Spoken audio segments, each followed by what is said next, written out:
ഷാജൻ സ്കറിയയുടെ ഒരു പോസ്റ്റ് ശ്രദ്ധിച്ചിട്ടുണ്ടാവില്ല. ഞാൻ ആ പോസ്റ്റ് ഒന്ന് വായിക്കാം. Mathew കുഴൽനാടനും M വിൻസെന്റും ക്രിസ്ത്യാനികളായതിനാൽ മന്ത്രിയായില്ല.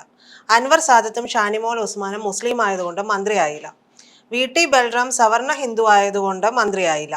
VP Sajeendran ദളിതനായതുകൊണ്ട് മന്ത്രിയായില്ല. OJ Janeesh ഈഴവനായതുകൊണ്ട് മാത്രം മന്ത്രിയായി.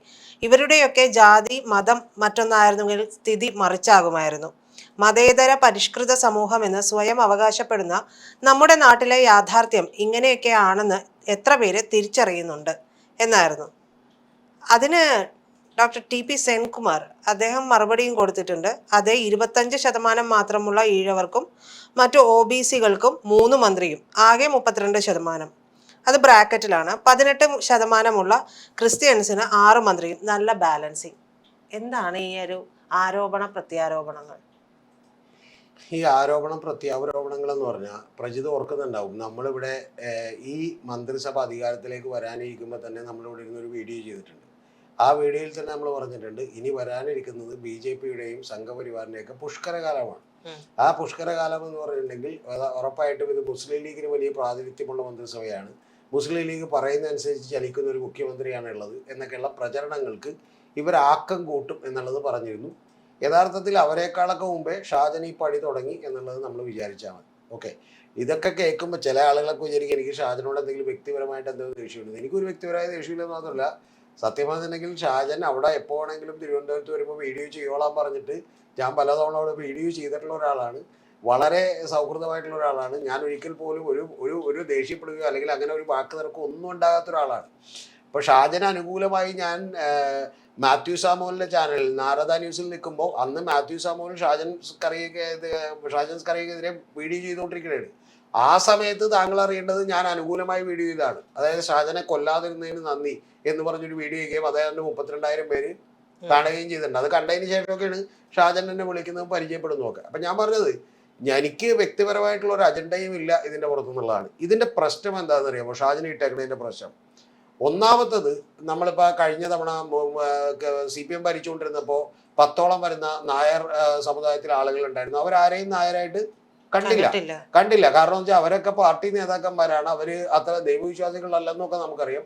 അതുകൊണ്ട് അങ്ങനെ കാണേണ്ട ആവശ്യമില്ല. പക്ഷെ എല്ലായ്പ്പോഴും തന്നെ UDF-ന്റെ മന്ത്രിസഭ വരുമ്പോൾ ഇതൊക്കെ വലിയ പ്രശ്നമാണ്. ഇത്തവണ എന്താ സംഭവിച്ചിട്ടുള്ളത്? ഇതിൽ ഏറ്റവും പ്രധാനപ്പെട്ട വിഷയമായി തോന്നിയത് മാത്യു കുഴൽനാടനും M വിൻസെന്റും ക്രിസ്ത്യാനികളായതിനാൽ മന്ത്രിയായില്ല. എന്ത് അസംബന്ധമാണ് ആ പറഞ്ഞേക്കുന്നത്? അവർ ക്രിസ്ത്യാനികളായതുകൊണ്ട് മാത്രമാണോ മന്ത്രിയാതിരുന്നത്? അങ്ങനെയാണെങ്കിൽ മറ്റേ ഈ പറയുന്ന സണ്ണി ജോസഫിനെയും അതുപോലെ ബാക്കിയുള്ള ആളുകളെയൊക്കെ എന്ത് ചെയ്യണ്ടേ? മാറ്റി നിർത്തണ്ടേ? ഷിബു ബേബി ജോണിനെയും അതുപോലെ തന്നെ ബാക്കിയുള്ള ആളുകളൊക്കെ എത്ര പേരെ മാറ്റി നിർത്തണം? ഇതിൽ പിന്നെ അടുത്തത്, VT ബൽറാം സവർണ ഹിന്ദു ആയതുകൊണ്ട് മന്ത്രിയായില്ല. സവർണ ഹിന്ദു ആയതുകൊണ്ട് മന്ത്രിയായില്ല എന്ന് പറഞ്ഞാൽ ഷാജൻ അതിനെ കാണുന്നതിൻ്റെ പ്രശ്നം കൂടിയാണ്. എന്താണ്, ഒരു മന്ത്രിസഭ വരുമ്പോൾ അതിലെല്ലാവരുടെയും ഒരു പ്രാതിനിധ്യം ഉറപ്പുവരുത്തണം. ഇനി ഉറപ്പുവരുത്തിയില്ലെങ്കിൽ ഇവരെന്ത് പറഞ്ഞ് വീഡിയോ ആയിരുന്നു? ഈ നാളെ മാത്യു കുഴൽനാടനും M വിൻസെന്റും അതുപോലെ തന്നെ VT ബൽറാമിനെയും VP സജീന്ദ്രനെയും കൂടി എടുത്തു വെച്ച് ഇവരെന്ത് പറഞ്ഞ് വീഡിയോ ആയിരുന്നു? ഇവരെന്ത് പറഞ്ഞ് വീഡിയോ ആയിരുന്നു? ഇവർ വീഡിയോ ആകുമ്പോൾ അത് ശരി, അപ്പോൾ ഈഴവർക്ക് പ്രാതിനിധ്യം ഇല്ലെന്ന് പറഞ്ഞ് വീഡിയോ ചെയ്താലേ മനസ്സിലായി. ഇനി അടുത്ത എനിക്ക് ഏറ്റവും കൂടുതൽ വളരെ സങ്കടം തോന്നിയത് OJ ജനീഷ് ഈഴവനായതുകൊണ്ട് മാത്രം മന്ത്രി. ശരിയാണ്, ഈഴവനായതുകൊണ്ടെന്ന് പറഞ്ഞാൽ ഈഴവർക്ക് പ്രാതിനിധ്യം കൊടുക്കണം എന്ന് മനഃപൂർവ്വം വിചാരിച്ച് പ്രാതിനിധ്യം കൊടുത്തതാണ്. പ്ലസ് അതിൽ അങ്ങനെ ഒരു പ്രാതിനിധ്യം മാത്രമൊന്നും നമുക്ക് പറയാൻ പറ്റില്ല. എന്താ കാര്യം എന്ന് വെച്ചാൽ ഒരു യൂത്ത് എന്ന് പറഞ്ഞാൽ ഒരു ഈ പറഞ്ഞ പോലെ യൂത്ത് കോൺഗ്രസിന്റെ അധ്യക്ഷൻ എന്നുള്ള നില കൂടി OJ ജനീഷ് മന്ത്രിസ്ഥാനം കൊടുത്തു. അങ്ങനെ കൊടുത്തില്ലെങ്കിൽ അതല്ലേ വലിയ പ്രശ്നമായി മാറുക. ഈ മന്ത്രിസഭയിൽ എന്തൊക്കെ തന്നെ കുഴപ്പം പറഞ്ഞാലും ഇപ്പോൾ AP അനിൽകുമാർ, അദ്ദേഹത്തിന് സാധാരണ പട്ടിക വർഗമാണ് കൊടുക്കണം. അങ്ങനെയല്ല, ഇത്തവണ റവന്യൂ വകുപ്പ് കൊടുത്തേക്കാണ്. 2 വനിതകൾക്ക് പ്രാതിനിധ്യം കൊടുത്തേക്കാണ്. ഒരു ഡെപ്യൂട്ടി സ്പീക്കർ എന്നുള്ള നിലക്ക് വനിതകൾക്ക് പ്രാതിനിധ്യം കൊടുത്തേക്കാണ്. ഇതൊന്നും കാണാതെ ഈ മാത്യു കുഴൽനാടനും വിൻസെന്റും ക്രിസ്ത്യാനികളായതുകൊണ്ടാൽ മന്ത്രിയായില്ല, അൻവർ സാദത്തും ഷാനിമോൾ ഉസ്മാനും മുസ്ലിം ആയതുകൊണ്ട് മന്ത്രിയായില്ല. അത് രണ്ടും തെറ്റല്ലേ? ക്രിസ്ത്യാനികളായതുകൊണ്ട് മാത്രമാണ് അവർക്ക് മന്ത്രിയാതിരുന്നത്? അല്ല, മറ്റുള്ളവർ കൂടി പ്രാതിനിധ്യം കൊടുക്കേണ്ടതുള്ളതുകൊണ്ട് അവരെന്ത് ചെയ്തില്ല, മന്ത്രി ആയില്ല. VT ബൽറാം ശരിയാണ്, ബാക്കി നായർ ഈ പറയുന്ന മറ്റേ നമുക്കറിയാം VT ബൽറാമിനെ സംബന്ധിച്ചോളം നായർ പ്രാതിനിധ്യം അതിനകത്ത് കൂടുതലാണ്. അപ്പൊ അത്തരത്തിലുള്ള പ്രാതിനിധ്യം ഉറപ്പുവരുത്തേണ്ടത് കൂടി കോൺഗ്രസിന്റെ നിലപാടല്ലേ? പിന്നെ ഇതില് അത് അടുത്തതാണ് ഏറ്റവും വലിയ ഡയലോഗ്. മതേതര പരിഷ്കൃത സമൂഹം എന്ന് സ്വയം അവകാശപ്പെടുന്ന നമ്മുടെ നാട്ടിലെ യാഥാർത്ഥ്യം ഇങ്ങനെയൊക്കെയാണെന്ന് എത്ര പേർ തിരിച്ചറിയുന്നുണ്ട്? അതിനെ പിന്നിലൊരു കാര്യമുണ്ട്, എന്താണെന്നറിയാമോ? എത്ര പേർ തിരിച്ചറിയുന്നുണ്ട്? നിങ്ങളൊക്കെ മനസ്സിലാക്കണം, നമ്മുടെ നാട്ടിൽ മതം വലിയ പ്രധാനപ്പെട്ട പ്രശ്നമാണ്. അതുകൊണ്ട് BJPയുടെ ഒപ്പം ചേർന്ന് നിന്നോ, ബാക്കിയുള്ളവരെല്ലാവരും അടിച്ചു മാറ്റുകയാണെന്നാണ്. ഇപ്പൊ ഇതില് TP സെൻകുമാർ ഇട്ടേക്കുന്ന പോസ്റ്റ് ഉണ്ട്, ഒന്ന് ആലോചിച്ച് നോക്ക്. 25% ഉള്ള ഈഴവർക്കും മറ്റു OBC-കൾക്കും, 25% ഈഴവരാണ്, 23-25 ഈഴവരുള്ളത്. സത്യം പറയുന്നുണ്ടെങ്കിൽ അതൊരു 10-75-80 ലക്ഷത്തോളം ആളുകൾ വരും. ഇനി അത് പോട്ടെ, 32% വരും ടോട്ടൽ. ഏത് മറ്റ് അതർ മറ്റു OBC പിന്നോക്ക വിഭാഗങ്ങളെ കൂടി കൂട്ടിയിട്ടുണ്ടെങ്കിൽ 32-33% വരും. ഈ 32% പ്രാതിനിധ്യമുള്ളവർക്ക് 3 മന്ത്രിമാർ എന്നാണ് പറഞ്ഞത്. ഈഴവർക്ക് ശരിക്കും ആകെ 8 പേരെ ജയിച്ചിട്ടുള്ളൂ.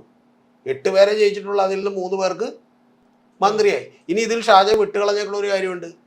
ജയന്തിനെ മന്ത്രിയാക്കില്ല. ജയന്ത് ശരിക്കും മന്ത്രിയാകേണ്ട ഒരാളാണ്, മിടുക്കനായിട്ടുള്ള ഒരാളാണ്. കോൺഗ്രസിന്റെ കോഴിക്കോട് എന്നുള്ള പ്രമുഖനായിട്ടുള്ള നേതാവാണ്, KPCC ജനറൽ സെക്രട്ടറിയാണ്. പക്ഷെ ആദ്യമായിട്ട് ജയിച്ചു വരുന്നതാണ്. പക്ഷെ എന്തുകൊണ്ട് മന്ത്രിയായില്ല എന്ന് വെച്ചാൽ ജയന്ത് ഈഴവനാണ്. പക്ഷെ മന്ത്രിയാകത്തിന്റെ കാര്യം അപ്പോൾ ഒരു യൂത്ത് എന്നുള്ള പരിഗണന കൂടി കൊടുത്തുകൊണ്ടാണ് ജനേഷ് എടുക്കുന്നത്. അപ്പൊ അങ്ങനെയും പലരെയും മാറ്റി നിർത്തിയിട്ടുണ്ട്. ആകെ 12 എല്ലാവരെയും പിടിച്ച് മന്ത്രിയാക്കാൻ പറ്റില്ലല്ലോ. ഷാജന് താല്പര്യം ഉണ്ടാവും. കുഴൽനാടൻ മന്ത്രിയായ ഷാജന് ചിലപ്പോൾ ഒരു പാസ് കൊടുക്കായിരിക്കും. ഷാജൻ ഒന്നാമത്തെ പാസ് കൊടുക്കാത്ത സങ്കടത്തിലായിരുന്നു 2-3 ദിവസം. കാരണം മറ്റേ മന്ത്രിസഭയുടെ സത്യപ്രതിജ്ഞക്ക് പാസ് കിട്ടുമെന്ന് ഷാജൻ വിചാരിച്ചിരുന്നു. ഷാജന് എന്ത് ചെയ്തില്ല, പാസ് കിട്ടിയില്ല. ഷാജൻ ഗേറ്റിൽ വന്ന് നിന്നു, ജനലിലൂടെ നോക്കിയിരുന്നു ആരെങ്കിലും പാസ്സായിട്ട് വരുമെന്ന്. പക്ഷെ പാസ് കിട്ടിയില്ല എന്ന് പറഞ്ഞ് ഷാജൻ പോസ്റ്റ് ഇട്ടുണ്ട്, വേറൊരു പോസ്റ്റിലുണ്ട്. അപ്പൊ ഷാജൻ ഏറ്റവും ഒടുവിൽ എന്ത് ചെയ്യുന്നു വെച്ചിട്ടുണ്ടെങ്കിൽ, ഷാജൻ അങ്ങോട്ട് വിളിച്ചു VD-സച്ചിന്റെ ഓഫീസിലേക്ക്. അപ്പോൾ VD-സച്ചിന്റെ ഓഫീസിൽ നിന്ന് ഒരു പാസ് ഇഷ്യൂ ചെയ്തു. അത് പക്ഷേ ലക്ഷക്കണക്കിന് ആളുകൾക്ക് കൊടുക്കുന്ന ഒരു സാധാ പാസ്സായിരുന്നു എന്നാണ്. അപ്പൊ അതുപോലെ ഒരു VVIP പാസോ ഏറ്റവും കുറഞ്ഞ പക്ഷം വേദിയിലിരിക്കുന്ന ഒരു പാസോ വേണമായിരുന്നു എന്നാണ് ഷാജന്റെ ആഗ്രഹം. ഇത് തെറ്റൊന്നുമില്ല. അപ്പൊ ഷാജൻ ഇത്തരത്തിൽ ഈ പറയുന്ന പോലെ ഇപ്പൊ ചെയ്യുന്ന ആളുകളെ ഈ ബാക്കിയുള്ള ആളുകൾ തിരിച്ചറിയണമെന്നാണ്. ഇനി ഇതിന്റെ അടുത്ത ഗുണം ആർക്കുണ്ടാകണമെന്നല്ല. ഈ ഷാജൻ ഇട്ടേക്കുന്നതിന്റെ ഗുണം TP സെൻകുമാറിന്റെ കൂടി വാചകത്തിലുണ്ട്. 25% ഈഴവർക്കും മറ്റു OBC-കൾക്കും 3 മന്ത്രിയും, 18%, യഥാർത്ഥത്തിൽ 18% പോലും ഇല്ല പ്രജിത. 2011 സെൻസസ് പ്രകാരമാണ് 18%. ഇപ്പൊ സത്യം പറഞ്ഞാൽ ക്രിസ്ത്യൻസിന്റെ നമ്പർ എന്ന് പറയുന്ന ഒരു 16-17% താഴെ എന്ത് ചെയ്യുള്ളൂ ഉണ്ടാവുള്ളൂ. ആ ശതമാനമുള്ള ക്രിസ്ത്യൻസിന് 6 മന്ത്രിയും, നല്ല ബാലൻസിങ്. ഇപ്പൊ ഈ പോസ്റ്റ് ആർക്ക് ഗുണകരമായി? ഒന്ന് ആലോചിച്ച് നോക്കിയേ. ഷാജന്റെ വർത്താനം ഒന്ന്, രണ്ടാമത്തെ TP സെൻകുമാറിന്റെ വർത്താനം. ഇതിപ്പോ ഈ നാട്ടില് ഇനിയിപ്പോ ഓരോരുത്തരും ഇരുന്നിട്ട് എന്ത് ചെയ്യും? മന്ത്രിമാരുടെ ജാതി ഏതാ, മതം ഏതാ, എത്ര പ്രാതിനിധ്യം കിട്ടിയിട്ടുണ്ട്, ഇതൊക്കെ നിങ്ങൾ ഉദ്ദേശിക്കുന്ന പോലെ ഇതൊരു സുപ്രഭാതം സംഭവിക്കുന്നതല്ല. ഇതൊക്കെ വലിയ പ്ലാന്റെ ഭാഗമായിട്ടാണ്. ഇതിന് തൊട്ടു മുമ്പ് പ്രതീഷ് വിശ്വനാഥൻ എന്ന് പറയുന്ന മറ്റേ തീവ്ര ഹിന്ദുത്വ നിലപാടുള്ള ഒരു നേതാവുണ്ട്. അദ്ദേഹമാണ് രാജീവ് ചന്ദ്രശേഖരന്റെ ഇവിടുത്തെ വന്ന ഇലക്ഷനൊക്കെ മാനേജ് ചെയ്ത്. ഈ തീവ്ര ഹിന്ദുത്വ നിലപാടുള്ള പ്രതീഷ് വിശ്വനാഥൻ പറഞ്ഞേക്കണം. പ്രതീഷ് വിശ്വനാഥനൊക്കെ അങ്ങേറ്റത്തെ വർത്താനമാണ് പറയുന്നത്. ഏതാണ്ട് ശശികലയും പ്രതീഷ് വിശ്വനാഥനും ഒക്കെ ഒരേപോലെയുള്ള വർത്താനമാണ് പറഞ്ഞുകൊണ്ടിരിക്കുന്നത്. ആർമി ബാബുക്ക് ഇവരെ പോലെയുള്ള ആളുകൾ പറഞ്ഞൊരു വർത്താനമുണ്ട്, ഹിന്ദു MLA-മാർ കുറവാണെന്നാണ് പറയുന്നത്. നിയമസഭക്കകത്ത് ഹിന്ദു MLA-മാർ കുറവാണെന്നാണ്. എന്നിട്ട് പേര് നോക്കി കണക്കിട്ടേക്കണേണ്. അവര് ഹിന്ദു ആണോ മുസ്ലിം ആണോന്നൊക്കെ നോക്കാതെ പേര് നോക്കി ഉടനെ എന്ത് ചെയ്തേക്കാണ്, കണക്കിട്ടേക്കാണ്. ഈ കണക്കിനൊക്കെ ചില പ്രശ്നങ്ങളുണ്ട്. ഇപ്പൊ റഹീം MP ആണ്. അപ്പൊ നമ്മൾ ഉടനെ മുസ്ലിം 1 എന്ന് പറഞ്ഞ് കണക്ക് കൂട്ടുമ്പോ റഹീം കല്യാണം കഴിച്ചിരിക്കുന്ന അനിതേനയാണ്. അപ്പൊ ഇത്തരത്തിൽ അവര് ഹിന്ദു ആണോ, ഉള്ളിൻ്റെ ഉള്ളിൽ അവര് മുസ്ലിം ആണോ എന്നൊക്കെ നമ്മൾ എടുത്തു നോക്കേണ്ട കാര്യമാണ്. അപ്പൊ ഇത്തരത്തിൽ ആദ്യം ഒരു പോസ്റ്റ് വന്നു, രണ്ടാമത്തെ പോസ്റ്റ് ഇപ്പൊ എന്ത് വന്നു, ഇത് വന്നു, മൂന്നാമത്തെ പോസ്റ്റ് ഇപ്പോൾ സെൻകുമാറിന്റെ മറുപടി ആയിട്ട് വന്നു. ഇപ്പൊ ഇത് സോഷ്യൽ മീഡിയ കൊണ്ട് ചർച്ചയാവുമ്പോൾ ഇനിയിപ്പോ കുറച്ചും കൂടി ഒരു ഞാൻ പറയണത്, ഇപ്പൊ നേരത്തെ ഈ മതപരമായി ജാതീയമായി ചിന്തിച്ചുകൊണ്ടിരുന്ന ആളുകളിൽ നിന്ന് ഒരു 5% പേര് കൂടി ചിന്ത പങ്കുവെക്കും. എന്താ കാര്യമുള്ളത്? ഗുണമാർക്കാണ്? ഗുണം ഇവിടുത്തെ പ്രോ സംഘപരിവാർ BJP-ക്കാണ്. അതുകൊണ്ടാണ് യഥാർത്ഥത്തിൽ റിനി ജോർജിനും പറവൂരുള്ള റിനി ജോർജിന് പാസ് കിട്ടുകയും ഷാജിന് പാസ് കൊടുക്കാതിരിക്കുകയും ചെയ്തതുകൊണ്ടാണ്. സിമ്പിളാണ്, ഷാജിനെ മനസ്സിലാക്കിയാൽ മതി. ജിൻഡോ ജോൺ ഒരു പോസ്റ്റ് ഇടുകയൊക്കെ ചെയ്തത് അല്ല, ജിൻഡോ ജോണിന്റെ പോസ്റ്റൊക്കെ നമുക്ക് മനസ്സിലാക്കാം. ജിൻഡോ ജോണൊക്കെ അത് പറയുന്നത് യാഥാർത്ഥ്യമാണ്, ശരിയാണ്. ഇപ്പൊ യാഥാർത്ഥ്യമാണെന്ന് പറഞ്ഞാൽ വേണമെങ്കിൽ ഒരു പരിധി വരെ ഒരു ഇമോഷണൽ യാഥാർത്ഥ്യമാണെന്ന് നമുക്ക് കണക്കൂട്ടാം. പക്ഷെ അതുപോലെ യാഥാർത്ഥ്യം ജിൻഡോ ജോണും ഷാജിനും ഒക്കെ പറയുന്നത് എന്താ വെച്ചാൽ പാസ് കിട്ടിയില്ല എന്നുള്ളതാണ്. അല്ലെങ്കിൽ ഇതിനുവേണ്ടി അഹോരാത്രം വെള്ളം കോരിയവരും പണിയെടുത്തവർക്കൊന്നും പാസ് കിട്ടിയില്ല അല്ല, അതിലൊരു സത്യമില്ലേ? അങ്ങനെ അല്ല, റിനി ജോണിനെ പോലെ ഒരു ഞാനൊരു കാര്യം നിങ്ങളോട് തിരിച്ചു ചോദിക്കുന്നു. നമ്മളൊരു മന്ത്രിസഭ ഭരണം എന്ന് പറഞ്ഞ് വോട്ട് ചെയ്യുന്നത് എന്തിനു വേണ്ടിയാണ്? അവിടുത്തെ പാസിന് വേണ്ടിയിട്ടാണ്? സത്യപ്രതിജ്ഞ കാണാൻ വേണ്ടിയിട്ടാണ്? ഭരിക്കാൻ മന്ത്രിമാരെ വേണമല്ലോ. ഈ ഭരണകൂടം മാറി വേറൊരു ഭരണകൂടം വരണം എന്ന് പറഞ്ഞ് കോൺഗ്രസിനും CPM മറ്റേ UDF വോട്ട് ചെയ്തിട്ടുള്ള 1,50,000 പേരെ കൂടി വിളിച്ചിട്ട് സത്യപ്രതിജ്ഞ ചെയ്യാൻ പറ്റുമോ? എങ്കിൽ അതോടുകൂടി പാപ്പരായി പോയി ഈ ഗവൺമെന്റ്. നടപ്പുള്ള കേസല്ലേ ഇത്? അല്ല, ഞാൻ കാര്യം ചോദിക്കട്ടെ. ഷാജൻ സ്കറിയയുടെ കാര്യം പറഞ്ഞുകൊണ്ടാണ്. ഷാജൻ സ്കറിയ ഈ ഇലക്ഷനുമായി ബന്ധപ്പെട്ട് കുറേ നാളുകൾക്ക് മുമ്പേ കൃത്യമായിട്ട് വർക്ക് തുടങ്ങിയിട്ടുണ്ടായിരുന്നല്ലോ. അപ്പോൾ ഈ പറയുന്ന ചൂരൽമല ഉൾപ്പെടെയുള്ള സ്ഥലങ്ങളിലേക്ക് വീഡിയോ എടുത്തിട്ട് വലിയ രീതിയിൽ UDF അനുകൂലമാവുന്ന രീതിയിലൊക്കെ വാർത്തകൾ ഇട്ടിട്ടുള്ളത് ഞാൻ കണ്ടിട്ടുള്ളതാണ്. അപ്പോൾ അങ്ങനെയൊക്കെ ചെയ്യുമ്പോൾ ഞാൻ ചോദിക്കുന്നത്, അങ്ങനെയൊക്കെ ചെയ്യുമ്പോൾ ഇങ്ങനെയൊക്കെ പ്രതീക്ഷിക്കില്ലേ എന്നുള്ളതാണ്. കുറച്ചുകൂടി ഒരു കവിതയല്ല, അങ്ങനെയൊക്കെ ചെയ്യുമ്പോൾ ഇങ്ങനെയൊക്കെ ചെയ്യാമോ എന്ന് വേണമെങ്കിൽ അല്ല, അങ്ങനെ അല്ല, പ്രതീക്ഷിക്കുന്നതുണ്ടാവും. ചിലർ പ്രതീക്ഷിക്കാതെ വർക്ക് ചെയ്യുന്നുണ്ടാവും, ചിലർ പ്രതീക്ഷിച്ചിട്ടായിരിക്കാം. ഒരു പക്ഷെ അതായിരിക്കില്ലേ. ഒരു കാര്യം നമ്മൾ അങ്ങനെ സമ്മതിക്കണം. ആദ്യമേ ഒരു കാര്യം അങ്ങ് സമ്മതിച്ചാൽ മതി, അപ്പൊ കുഴപ്പമില്ല. പിന്നെ നിങ്ങള് മറ്റേ കുട്ടനാടൻ മാർപ്പാപ്പയിൽ എന്ന് പറഞ്ഞ സിനിമയിൽ നമ്മുടെ സുഹൃത്ത് അതിഥിയൊക്കെ അഭിനയിച്ച സിനിമയാണ്. ആ സിനിമയിൽ അതിഥിയോട് ധർമ്മജൻ പോൾക്കാട്ടി പറയുന്നൊരു ഡയലോഗ് ഉണ്ട്.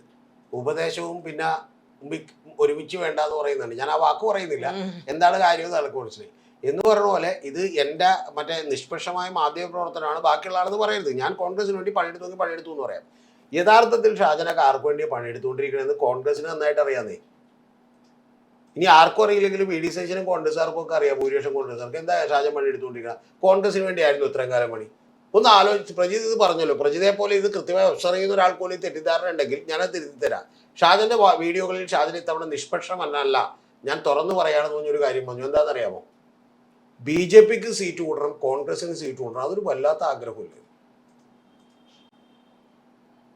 അതെങ്ങനെയാണ് ഈ പറയുന്നത്? നാളെ ഇപ്പൊ കോൺഗ്രസ് ഗവൺമെന്റ് ഇരിക്കുകയാണ്.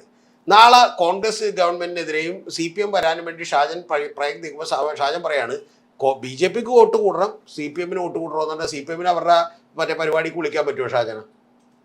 പറ്റുമോ? കാരണം ഷാജന്റെ യഥാർത്ഥത്തിലുള്ള ആവശ്യം എന്താ? യഥാർത്ഥത്തിൽ ഒറ്റ കാര്യമുള്ളൂ, ഇത്തവണ BJPയെ കൊണ്ട് പിണറായി വിജയനെ മാറ്റാൻ പറ്റില്ല. അപ്പൊ ഷാജനെ സംബന്ധിച്ചിടത്തോളം പിണറായി വിജയനെ മാറ്റണമെങ്കിൽ ഒറ്റ വഴിയുള്ള ആരും അധികാരത്തിലേക്ക് വരണം, കോൺഗ്രസ് അധികാരത്തിലേക്ക് വരണം. അല്ലാതെ കോൺഗ്രസിനോടുള്ള വലിയ പ്രണയം കൊണ്ടോ സ്നേഹം കൊണ്ടോ ഒന്നുമല്ല. അതവർ തിരിച്ചറിഞ്ഞു, അതുകൊണ്ട് അവർ വിളിച്ചില്ല. പിന്നെ റിനി എന്നെ സംബന്ധിച്ചിടത്തോളം റിനി ഒന്ന് ആലോചിച്ച് നോക്കൂ. VD സതീശന്റെ കുടുംബവുമായി അദ്ദേഹത്തിന്റെ അച്ഛൻ തന്നെ, റിനിയുടെ ഫാദർ തന്നെ ഞാൻ മനസ്സിലാക്കുന്നിടത്തോളം ആലുവ UC കോളേജിൽ പഠിച്ചിട്ടുള്ള ഒരാളാണ്. അവരുടെ ഫാമിലിയുമായി തന്നെ വലിയ ബന്ധമുള്ള ഒരാളാണ്. അങ്ങനെ ബന്ധമില്ലാത്ത ഒരാളാണെങ്കിൽ റിനി ആൻഡ് ജോർജിന്റെ ഈ പറയുന്ന ഒരു ബർത്ത്ഡേക്ക് പോയി കേക്ക് മുറിക്കില്ലല്ലോ VD സതീശൻ. കേക്ക് മുറിക്കോ? ഇല്ല. എൻ്റെയൊക്കെ ബർത്ത്ഡേക്ക് പോലും എൻ്റെ ഏതെങ്കിലും സുഹൃത്ത് വന്ന് കേക്ക് മുറിച്ചായിട്ട് എനിക്കൊരു ഓർമ്മയില്ല, പ്രശസ്തനായിട്ടുള്ള. അപ്പൊ അങ്ങനെ ആരും വന്ന് മുറിക്കില്ല. ഒന്നാമത് നമ്മൾ കേക്ക് മുറിക്കാറില്ല, അതുകൊണ്ട് ആരും പറയാറില്ല. പക്ഷേ കേക്ക് മുറിക്കുന്നു, അതുകൊണ്ട് കേക്കച്ചൻ എന്ന് വരെ വിളി കേട്ട ഒരാളാണ്. പിന്നെ രണ്ടാമതൊരു കാര്യം, യഥാർത്ഥത്തിൽ റിനി ആൻഡ് ജോർജ് പോയി എന്ത് ചെയ്തു, വിളിക്കുന്നു. അപ്പൊ അങ്ങനെയുള്ള ഒരു സൗഹൃദം ഉള്ളപ്പോൾ ഉറപ്പായിട്ടും എന്ത് ചെയ്യില്ലേ, കൊടുക്കില്ലേ? ഇനി അതിനും ഷാജൻ വേറൊരു വീഡിയോ ചെയ്തിട്ടുണ്ട്, ഇത് സതീശൻ കേൾക്കാതെ പോകരുതെന്നൊക്കെ പറഞ്ഞു. എന്താ കാര്യം എന്ന് വെച്ചാൽ രാഹുൽ മാങ്കൂട്ടത്തിന് സൂചിപ്പിക്കാനാണ്. കാരണം എന്ന് വെച്ചാൽ ഈ റിനി ആൻഡ് ജോർജ് ഇടതുപക്ഷത്തിന്റെ ഏതോ പ്രചരണ പരിപാടിയിൽ പങ്കെടുക്കുന്നതുമായിട്ടാണ്. എന്തൊരു വില കുറഞ്ഞ പരിപാടിയാണ്. ഇനി റിനി ഇടതുപക്ഷമാണെന്ന് തന്നെ ഇരിക്കട്ടെ, അവരുടെ രാഷ്ട്രീയ ബോധ്യങ്ങൾ ഇടതുപക്ഷത്തിനൊപ്പമാണെങ്കിൽ പോലും VD സതീശൻ വിളിക്കുന്നതിന് എന്താ കുഴപ്പമുള്ളത്? ഇപ്പൊ ഞാനും പ്രജിതയും എതിരായിട്ടുള്ള രാഷ്ട്രീയ ഇതായിരിക്കും എന്ന് പറഞ്ഞ് ഞാൻ നാളെ എന്ത് ചെയ്യുന്നു, എൻ്റെ വീട്ടിലെ പരിപാടിക്കോ എൻ്റെ ഫംഗ്ഷനോ വന്നിട്ടുണ്ടെങ്കിൽ ഞാൻ പ്രജിതനെ വിളിക്കൂലേ? ഞാൻ വേറെ ഇവിടെയുള്ള പല എനിക്ക് എതിരഭിപ്രായമുള്ള ആളുകളെ വിളിക്കൂലേ? കാരണം അവരായിട്ട് വ്യക്തിപരമായി എനിക്ക് സൗഹൃദം ഉണ്ടാകാൻ പാടില്ലേ? ഷാജന്റെ ചില വീഡിയോകളൊക്കെ എന്നെ അമ്പരപ്പിക്കുന്നുണ്ട് സത്യം പറഞ്ഞ. ഇപ്പൊ അല്ല, ഇത്തരത്തെ സത്യപ്രതിജ്ഞ വളരെ എനിക്ക് വളരെ സന്തോഷം തോന്നിയ ഒരു കാര്യം എന്ന് വെച്ചാൽ, ഇപ്പൊ BJP ആയാലും ഇടതുപക്ഷത്തിന്റെ ആയാലും എല്ലായിടത്തെയും പ്രതിനിധികളുണ്ടായിരുന്നു. പിണറായി വിജയനെ വിളിച്ച് സ്റ്റേജിൽ കയറ്റിയിരുത്തുന്നു, ഗോവിന്ദ മാഷെ വിളിച്ചിരുത്തുന്നു, രാജീവ് ചന്ദ്രശേഖരനെ വിളിച്ചിരുത്തുന്നു. രാജീവ് ചന്ദ്രശേഖരൻ എന്ത് ചെയ്യുന്നു, എൻ്റെ ജ്യേഷ്ഠ സഹോദരനെ പോലെയാണെന്ന് പറയുന്നു. ഇതിനൊന്നും ഷാജന് പ്രശ്നമില്ല. ഒന്ന് ഒരു ആലോചിച്ച് വ്യക്തിപരമായ ബന്ധം ഇപ്പൊ സാർ പറഞ്ഞ പോലെ വ്യക്തിപരമായ ഒരു ബന്ധം അല്ല ഉണ്ടാവുന്നത് ഇതിലൊന്നും നല്ലതല്ലേ? പ്രശ്നമില്ല ഷാജിനി. ആര് ഈ രാജീവ് ചന്ദ്രശേഖർ എന്ത് ചെയ്യുന്നു? എന്റെ ജ്യേഷ്ഠ സഹോദരനെ പോലെയാന്ന് പറയുന്നത് പുള്ളിക്ക് പ്രശ്നമില്ല. പുള്ളിക്ക് ആകെ പ്രശ്നമുള്ള വെച്ചാൽ റിനീനെ വിളിച്ചിരുത്തിയെന്നാണ്. റിനീനെ വിളിച്ചിരുത്തിയിൽ പോലും സതീശനടക്കമുള്ള നിലപാടുകളിൽ കുഴപ്പമുണ്ടെന്ന് ഞാൻ പറയണം. റിനീനെ വിളിച്ച് അവിടെ കൊണ്ടുവന്ന് റിനീനെ കൂവി കുറച്ച് മറ്റേ ഈ പറയുന്ന പോലെ രാഹുൽ മാങ്കൂട്ടത്തിന് ഡിഗ്രി വാലന്മാർ കൂവാൻ വേണ്ടി ആളെ നിർത്തിയിട്ടുണ്ട്. രാഹുൽ വരുമ്പോൾ കൈയടിക്കാനും ആളെ നിർത്തിയിട്ടുണ്ട്. കാശ് കൊടുത്താൽ കൈയടിക്കാനൊക്കെ ആളെ കിട്ടുമല്ലോ. നമ്മുടെ നാട്ടിൽ അങ്ങനെയാണ്. പാസം കൊടുത്തിട്ടുണ്ടെങ്കിൽ ആളുകൾ ഒരു കൈയടിക്കും. അപ്പോൾ അതുകൊണ്ട് സിനിമയൊക്കെ വരെ കൂവി തോപ്പിക്കാൻ നോക്കും. അപ്പോൾ പിന്നെ ഇത് പറഞ്ഞിട്ടുള്ളൂ. അപ്പോൾ റിനിയുടെ ഒപ്പം അങ്ങനെ സംഘടനയൊന്നുമില്ല. റിനി വന്നു എന്ത് ചെയ്തു? കുവിയിട്ട് പോയി. അപ്പോൾ കുവിയിട്ട് പോയതിനെ കുറിച്ച് ചോദിക്കുമ്പോൾ പോലും സതീശൻ പറയണത് അങ്ങനെ നിരവധി സ്ത്രീകൾക്കെതിരെയുള്ള ആക്രമണങ്ങൾ നടക്കുന്നുണ്ടെന്നല്ല. സതീശൻ നല്ല വ്യക്തവും കൃത്യമായിട്ട് പറയേണ്ടതാണ്. ഞാൻ ക്ഷണിച്ചിട്ട് വന്ന ഒരാളാണ്, അതുകൊണ്ട് തീർച്ചയായിട്ടും അത്തരത്തിൽ കൂവലുണ്ടായത് ഞാൻ ഖേദം പ്രകടിപ്പിക്കുന്നു. കൂവിയത് ശരിയല്ല, എൻ്റെ പ്രവർത്തകരാണെങ്കിലും അങ്ങോട്ട് വാതുറന്ന് പറയേണ്ടതാണ്. അത് പറഞ്ഞില്ല.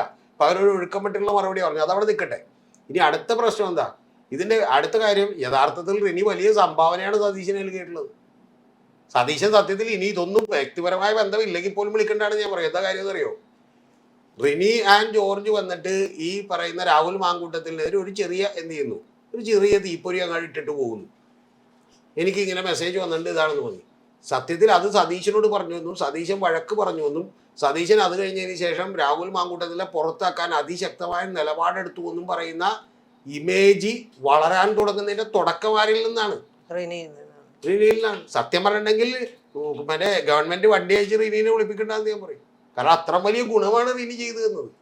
അന്നൊക്കെ സതീശനടക്കമുള്ള ആളുകൾക്കെതിരെ സൈബർ അറ്റാക്ക് ആയിരുന്നു. കാരണം എന്താ? സൈബർ അറ്റാക്ക് ചെയ്യുന്നവർ കൂടുതൽ ആര് പേ ചെയ്യുന്നതായിരുന്നു? ഷാഫിയും മാങ്കൂട്ടവും കൂടിയുള്ള ആളുകൾ. പക്ഷെ പിന്നെ സതീശൻ പഠിച്ചു. സതീശൻ ഇപ്പൊ അതിനേക്കാൾ വലിയ ടീം വന്നപ്പോഴത്തേക്കും ഇപ്പൊ ഷാഫിക്കൊക്കെ നിൽക്കളില്ല. ഇപ്പൊ ഷാഫിയൊക്കെ മറ്റേ ഒരാളുടെ ബർത്ത്ഡേ ആണെന്ന് പറഞ്ഞ് പോസ്റ്റ് ഇട്ട് അതിന്റെ അപ്പം തന്നെ നീ മറ്റേ ചതിയനല്ലടാ എന്നൊക്കെ പറഞ്ഞാണ് മെസ്സേജ് എന്ത് ചെയ്യുന്നത്. അപ്പൊ അതുകൊണ്ട് ഇപ്പൊ സതീശന് 1 കോടി ആളുകളുടെ പിന്തുണ ഉണ്ടെന്ന് ജനത്തിന് മനസ്സിലായി. പണ്ടൊക്കെ എന്നോട് തർക്കിച്ചിട്ടുണ്ട് പല യൂട്യൂബേഴ്സ് നോക്കിയിരുന്നു. കണ്ട 50,000 പേരുടെ പിന്തുണ ആർക്ക്? പിണറായി വിജയന്റെ ഒരു പോസ്റ്റിന്. രാഹുൽ മാങ്കൂട്ടത്തിന്റെ ഒരു പോസ്റ്റിന് 2 ലക്ഷം. ആർക്കാണ് പിന്തുണ കൂടുതൽ? എന്റെ പൊന്നു സുഹൃത്ത്, ഈ സോഷ്യൽ മീഡിയയിലുള്ള പിന്തുണ എന്ന് കണ്ടിട്ട് തുള്ളാനൊന്നുമില്ല. അതിന് വലിയ കാര്യമില്ല. അല്ല, 80 ലക്ഷം പേര് 81 ലക്ഷം പേര് ഇപ്പോഴും പിണറായിയെ സപ്പോർട്ട് ചെയ്ത് വോട്ട് ചെയ്ത്. ഈ മറ്റേ ഫോണിലിരുന്ന് കുത്തണതും മറ്റേ കുളിച്ച് റെഡിയായി ചെന്ന് വോട്ട് കുത്തണതും തമ്മിൽ ഒരുപാട് വ്യത്യാസമുണ്ടെന്ന് ഞാൻ പറഞ്ഞിട്ടുണ്ട്. അപ്പൊ അന്ന് എന്നോട് തർക്കിച്ച്. ഇപ്പൊ പിന്നെ ഒന്നും മിണ്ടാൻ പറ്റില്ല. കാരണം 81 ലക്ഷം പേരുടെ പിന്തുണ പുള്ളിക്കുണ്ടെന്ന് ഇപ്പോഴും ഇവർക്ക് അറിയാൻ പാടില്ല. ഞാൻ പറഞ്ഞപ്പോഴത്തേക്ക് മനസ്സിലായി. അതുകൊണ്ട് ഇതൊക്കെ യാഥാർത്ഥ്യമാണ്. അതുകൊണ്ട് ഈ പ്രചരണം തുടങ്ങുമെന്ന് അവർക്ക് അറിയാത്തതുകൊണ്ടാണ് ഷാജനെ വിളി. എനിക്കൊരു വിഷമമില്ല. ഷാജനെ വിളിച്ചാലും കുഴപ്പമില്ല, ഷാജനെ വിളിച്ചില്ലെങ്കിൽ കുഴപ്പമില്ല. ഷാജനൊരു ആഗ്രഹം ഉണ്ടായി കാണും. കാരണം ഷാജൻ അങ്ങോട്ട് കയറി ചെല്ലുന്നു. ഷാജൻ ഉറക്കത്തിൽ കിടന്ന് സ്വപ്നം കണ്ടുണ്ടാവും. ഷാജൻ ആളുകൾ കൈവീശി കാണിക്കുന്നു. അപ്പോൾ വലിയ കൈയ്യടി ഉണ്ടാവുന്നു. ഷാജൻ കൈവീശി കാണിക്കുന്നു. പക്ഷേ പ്രശ്നമുണ്ട്. കാരണം ഈ ഷാജൻ അതിനു മുമ്പ് വരെ BJPക്കും സംഘപരിവാറിനും അനുകൂലമായിട്ടുള്ള വാർത്തകളാണ് കൊടുത്തുകൊണ്ടിരുന്നതെന്ന് യാഥാർത്ഥ്യമായിട്ടുള്ള ഒരു കാര്യമാണ്. പിന്നെ അല്ലെങ്കിൽ തന്നെ ഒന്ന് ആലോചിച്ച് നോക്കൂ. പ്രജിത കോൺഗ്രസിന്റെ നേതാവാണ്. അപ്പോൾ കോൺഗ്രസിന്റെ നേതാവ് കോൺഗ്രസ് ഐഡിയോളജിക്കലി വളരെ കൃത്യമായി BJPനെ എതിർത്തുകൊണ്ടിരിക്കുന്നവരാണ്. രാഹുൽ ഗാന്ധി ഉന്നയിച്ച വോട്ട് ചോരി ആരോപണം പോലും തെറ്റാണ്, മണ്ടത്തരമാണെന്ന് പറഞ്ഞ് ഷാജൻ വീഡിയോ ചെയ്തു. ആ ഷാജനെ വിളിച്ചിട്ട് എന്ത് ചെയ്യുന്നു? ഇതിൽ ഇരുത്തുമെന്ന് ഷാജൻ വിചാരിച്ചുവെങ്കിൽ ഷാജന്റെ കുഴപ്പമൊന്നും ഞാൻ പറയും.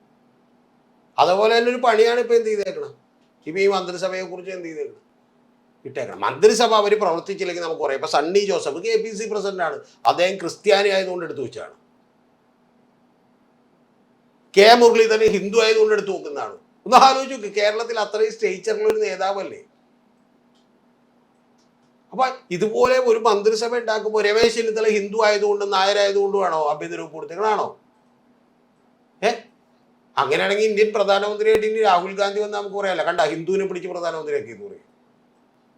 പ്രധാനമന്ത്രി ആയാൽ രാഹുൽ ഗാന്ധിയോ അല്ലെങ്കിൽ സോണിയാഗാന്ധിയോ ആയിട്ടുണ്ടെങ്കിൽ അവരാണ് അതിനെന്തുള്ളത്.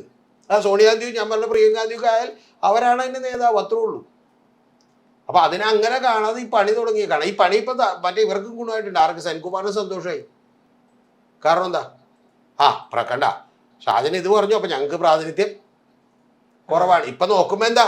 6 പേര് ക്രിസ്ത്യൻ മന്ത്രിമാര്, 6 പേര് എന്ത് മുസ്ലിം മന്ത്രിമാർ. മുസ്ലിം ലീഗിന്റെ എല്ലാ മന്ത്രിമാരും അവരാണ്. പിന്നെ അടുത്ത കൂടാതെ എന്ത് ചെയ്യുന്നു? T സിദ്ദിഖും കൂടിയുണ്ട്. അപ്പൊ ഇതാണ് ഇതിന്റെ ഉദ്ദേശം. ഈ ഉദ്ദേശം അറിയാവുന്നതുകൊണ്ടാണ് എന്ത് ചെയ്ത് 1 ലക്ഷം പേരിൽ ഇടയ്ക്ക് നിൽക്കാനുള്ള പാസ് കൊടുത്തത്. അതാകുമ്പോൾ വന്നിട്ട് എന്ത് ചെയ്തോളൂ. എനിക്ക് ഷാജനോട് യാതൊരു വിധ വിരോധമില്ല. ഷാജനോട് സ്നേഹം മാത്രമേ ഉള്ളൂ. പക്ഷെ പ്രധാനപ്പെട്ട വിഷയം ഒരൊറ്റ കാര്യമുള്ളൂ. ഇതെന്ത് ചെയ്യരുത്. ഈ ആശയങ്ങളെ, വസ്തുതകളെ നമ്മൾ വസ്തുതാപരമായിട്ട് എതിർക്കും. അത് നാളെ പ്രജിത പറഞ്ഞാലും എതിർക്കും എന്ന് പറഞ്ഞ് പ്രജിയോട് വ്യക്തിപരമായിട്ട് നമുക്ക് ദേഷ്യം ഉള്ളതുകൊണ്ടല്ല. നമ്മൾ വ്യക്തിപരമായ സൗഹൃദങ്ങളുള്ളപ്പോഴും ആശയപരമായിട്ടുള്ള സഹിഷ്ണുതയോടുകൂടി നിങ്ങൾ വിമർശനങ്ങൾ കേൾക്കണമെന്നുള്ളതാണ്. അത്ര പറയാം.